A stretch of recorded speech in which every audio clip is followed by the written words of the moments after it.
Okay. This meeting is being recorded. Excellent, good man.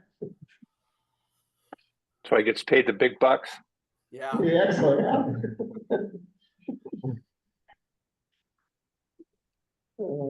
Okay, now we're gonna start. Right.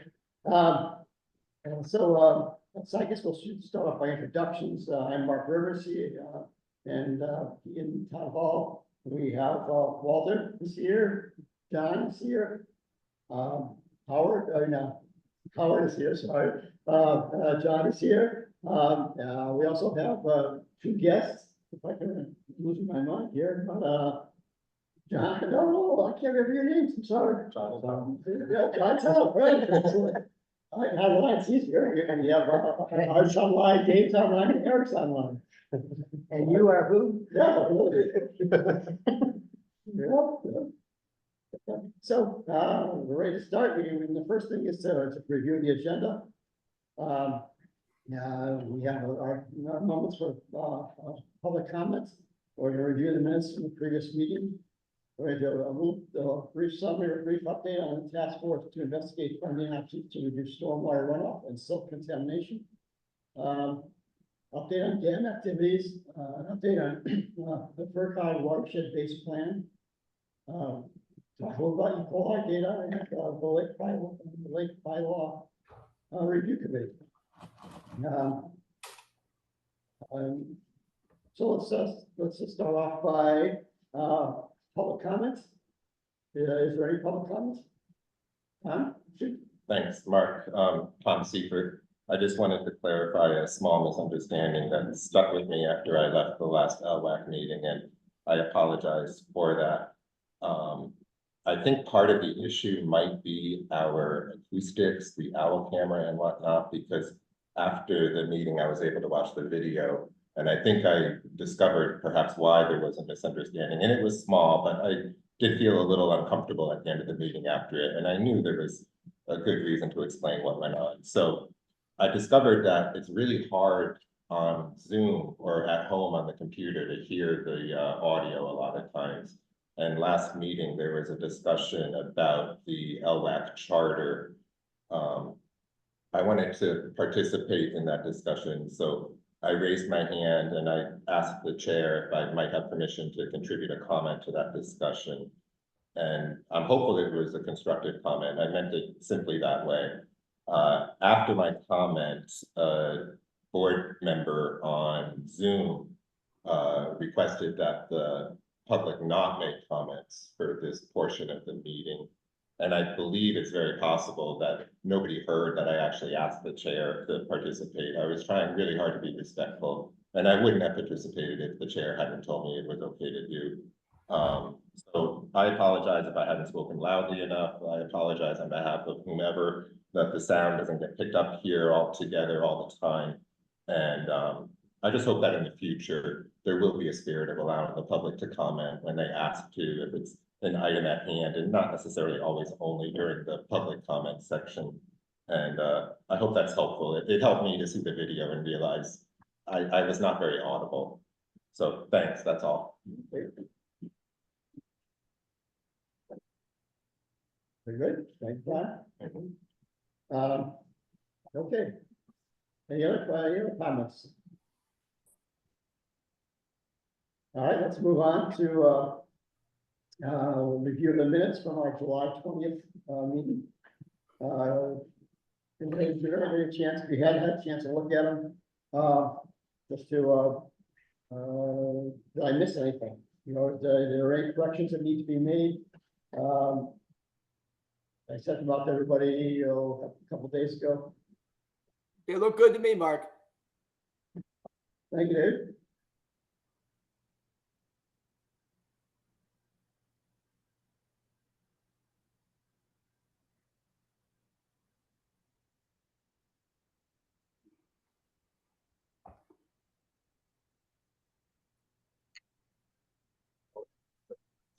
As written.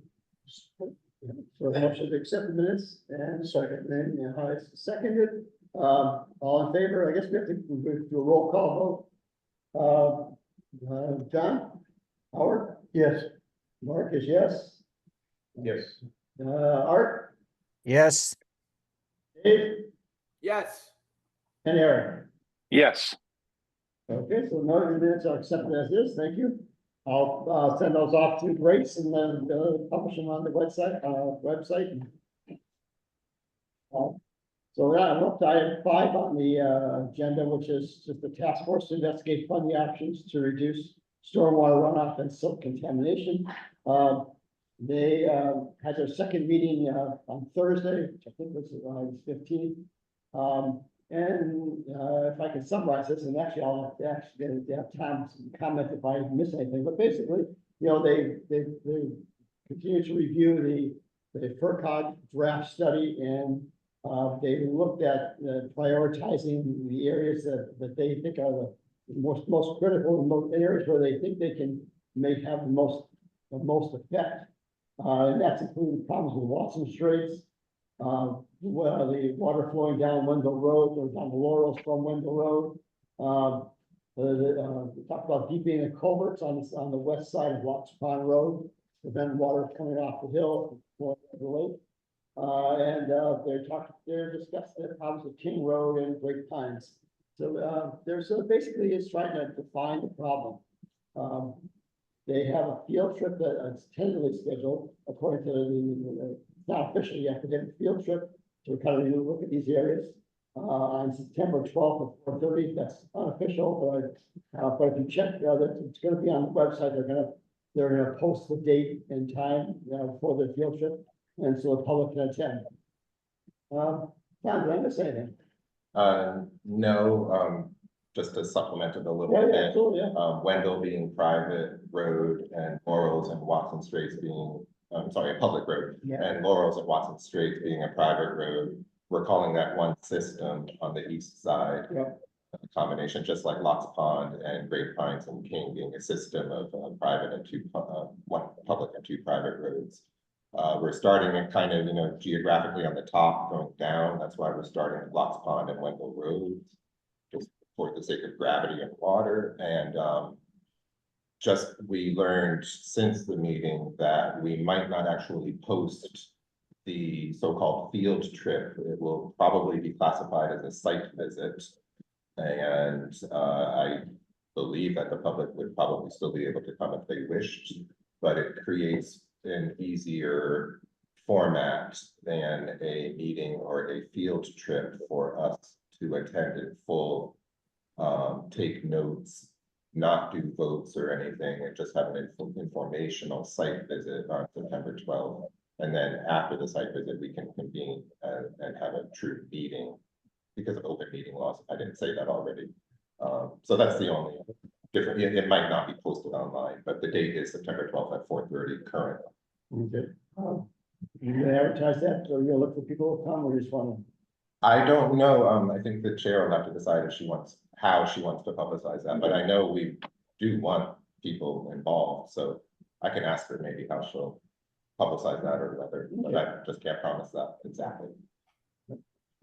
Yeah, one of the ideas too is to have various members or any members that want to go of the Conservation Commission, because especially on the Locks Pond Road potential mitigation, there may be some issues with the Conservation Commission. They'd have to sort of rule on whether or not we could do what we wanted to do, which was to dump more water into the Sawmill River. So anyway, that's the only other thing I'd add to what Tom said. Yeah, there was a comment that the Conservation Commission wouldn't allow it to change any of this stuff, and I don't believe that's an accurate statement. I don't remember that, but okay. Yeah, they talked about the stream going by the A-frame. Oh, And yes. and that's not an accurate statement. The Conservation Commission is the issuing authority in these kind of matters, and they can mitigate one problem. And they can make the call, and they have the ability to say, okay, we're gonna make this change here. We're gonna cut off the stream, and we're gonna rerun it this way to protect the lake. Yeah, we're totally within their authority. The Conservation Commission is pretty amenable to these things these days. So I think I'm very optimistic by that conversation. No, it sounded like a really good solution to me. Simple and good to build a culvert on the west side there, Lock Pond Road and so forth, or make the culvert deeper and have more of the water run off in that culvert into the river as opposed to the lake. But we'll see.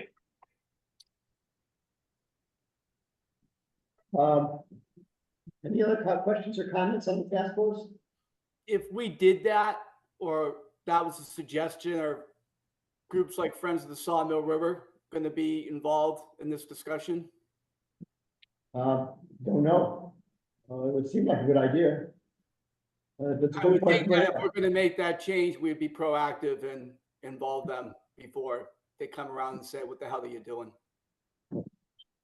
Yeah, that's a good point. I think the idea of the site visits was really just to sort of look at the situation and see if there's even anything possible to do.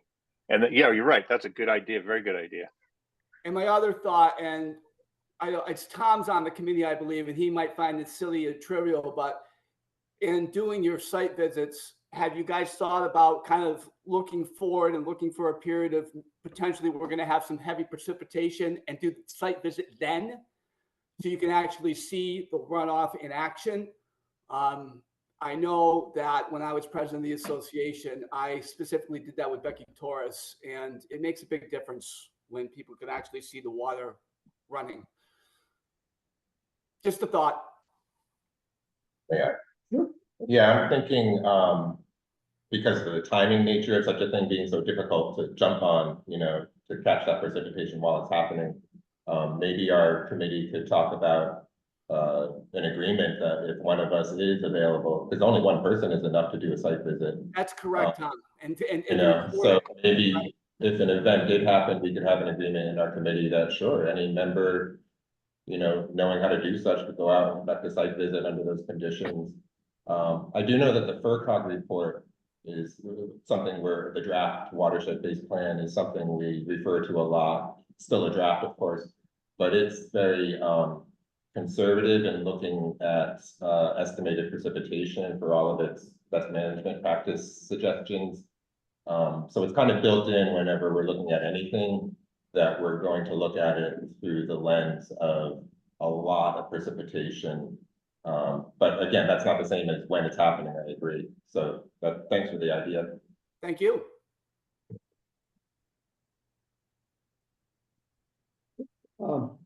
Another subject that came up for that meeting was the idea of getting FERCog or MVP to come in and meet with the task force.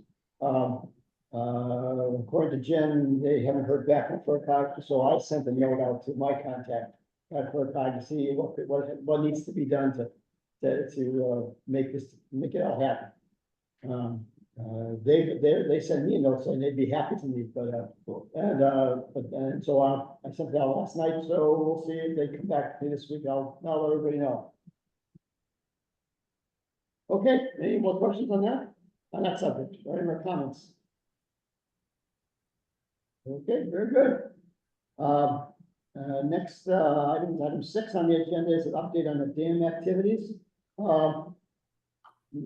Very positive happened, something very positive happened this week, and that is our GZA, which is our engineering company, who attended a conservation commission meeting, and they wanted to discuss the possibility of Concom extending the existing orders and conditions for another year, where they requested for 3 years. And the Concom was very supportive of the idea of extending it for 1 year, and then if they need to, another year. That means that assuming that they fall through and everything happens, that means we can continue to lower the lake and raise it up this year, which is very positive. And why that's positive is because it takes the pressure off the town and GZA, so they can go to more organized and more coordinated effort. It cuts the cash flow down because we have to pay for all this stuff, and so they'll save the town money. It's a in my mind, very positive, very positive outcome. And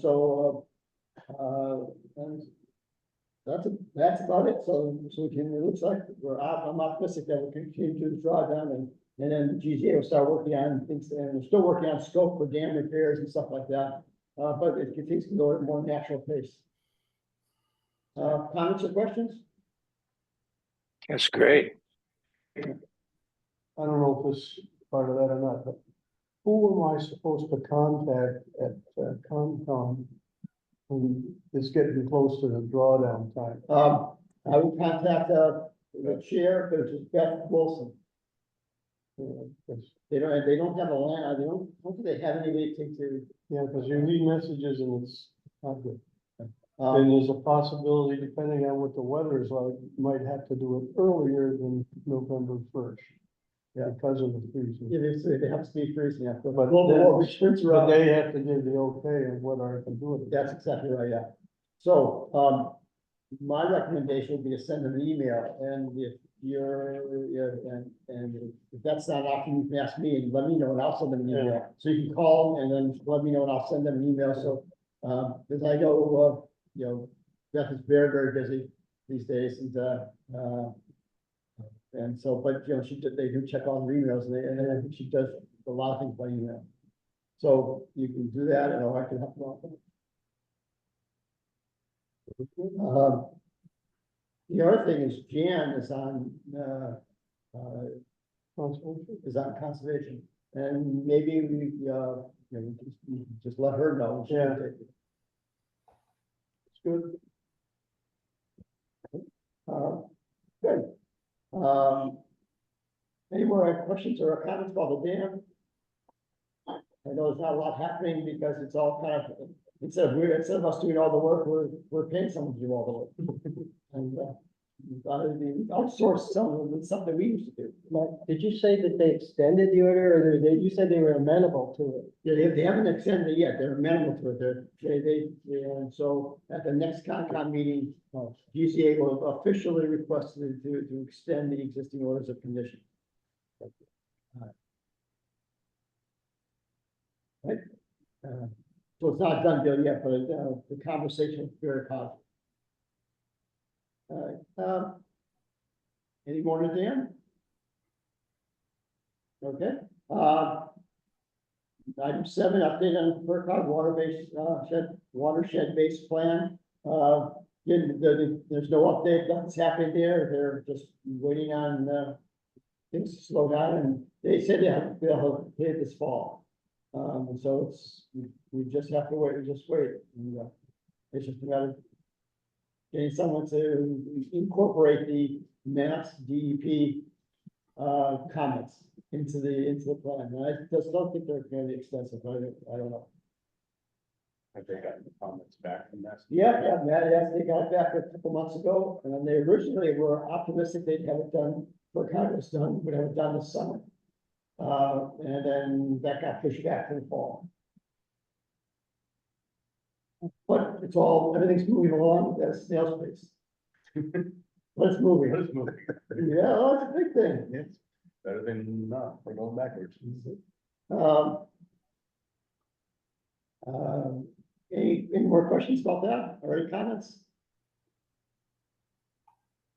Right, item 8 is, all data. So far, the association beaches are testing very, very good.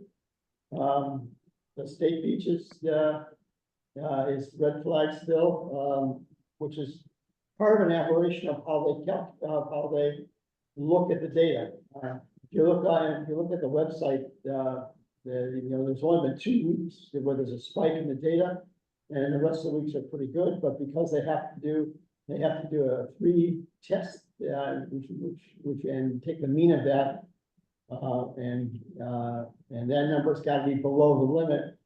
It hasn't been below the limit yet because they had 1 big spike and 2 low readings. But if you look at the data, the beach is clean. Their data is good for the past 2 weeks, and but they're still, they have their formulas they follow, and it's what it is. So I get calls every once in a while, from people, random people saying, is the lake clean? And can I swim? And so now what I do is I refer them to that website, and I said, there was a spike, and you make the call. It was high this week, it was high for 2 weeks ago, it's been low for the past week. and so just basically give them the information to make the call. Any comments about that? About the, That's a smart thing to do. You don't want to make the decision for them. oh, no, It puts you at the liability issue. no, yeah, no, I don't. No. No, that's exactly right. But as I got to thank Tom for pointing out that website and, it's an easy search and, Google search to find it and, give people the data. I don't see the Wyola Beach data these days. I used to get copies of it, but I don't see it in the association beaches. You pull our data. Is it, okay, they have that on the LWA homepage now. One day, they have I saw 2 data points. Okay, They have so- a link and it looked like they were adding Add more more, data okay. as it comes in. okay, good, that's good. Catherine, I talked about putting on the, Board of Health site, but that didn't happen, but, so in any event, it's my understanding that the data looks really good, you pull that data, and, we'll go from there. Okay, any questions, comments on water testing? Okay, next item on the agenda is the Lake Wyola Bylaw Review Committee. Now, this is sort of a select board driven committee or task force. And at the last select board meeting, they set up the criteria for how they were gonna pick members. And at the next, it's my understanding, the next select board meeting, they're going to review review the people who they think should be on the committee. And they're just basically gonna vote. And so that committee should be formed at the next select board meeting, or it should be, at least the membership should be selected at the next select board meeting.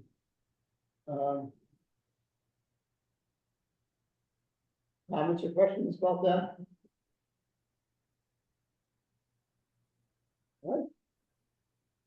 Very good. Item 10, items that we didn't recently anticipate prior to the meeting. And new items, new business? I got a question, Mark. Is the Conservation Committee full now? No, Conservation Commission is, they just selected a new person. I think it is. Yeah, I So think, oh, we're missing a member, right? And it's a Conservation Committee member. Am I correct in that? For this. we are supposed to have a member from Concom on our committee. We don't, when Mary David resigned, they haven't reassigned anybody. So, and I haven't been pushing Concom, to participate, but maybe I will not, maybe once, I think it's Todd, is that the guy's name? Once Todd gets on and gets going, I'll approach, Beth Wilson and see if anyone's interested in joining our, and participating in this committee. That's good. I mean, it's great to have someone from that committee here. Plus, it really helps with making sure we have a quorum. The more, the merrier. That's right, yeah. We're missing a couple of people. It's easy not to have a quorum these days. We're missing one person. All right, that's all I had. Thank you, Mark. You're welcome. All right, any other new business? Motion to adjourn? I guess so, yeah. For a second? Second. Sure. All Great right, meeting, Mark. all right, so we're closing the meeting at 9:28 and Have a good day, everyone. Thanks, everybody. take care. They had to Thank change it, you. and we couldn't beat it. Oh, yeah, we might have been able to beat the generator anyway. Oh, my goodness. We never got to test the generator's theory. Yeah. I'm pretty sure it's true.